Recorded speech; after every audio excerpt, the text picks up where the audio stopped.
酒驾新制上路，处罚加重，请勿酒驾，以免受罚。7月1日起，酒驾处罚新制有6大重点：一、提高酒驾违规罚款，汽车初次酒驾从原本19500元到9万元，提高为3万到12万元；机车则维持15000元到9万元。第二，累犯加重罚款，5年内第2次酒驾累犯即处以最高罚款，机车9万元，汽车12万元；第三次以上，按前次加罚9万元。第三，酒驾预测加重处罚，从9万元提高到18万元，5年内第2次后每次加重18万元。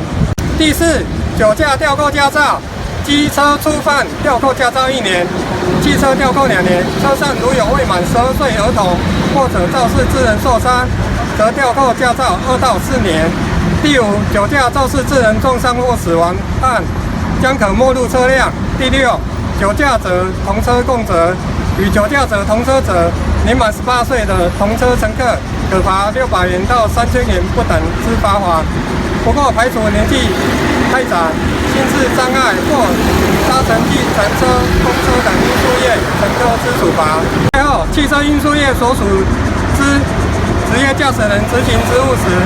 因酒驾造成车祸事故使他人受有损害而应负赔偿责任的话，被害人还可请求汽车运输业者赔偿损害额3倍以下之惩罚性损害赔偿金。最后，也再次呼吁驾驶人千万不要酒后开车，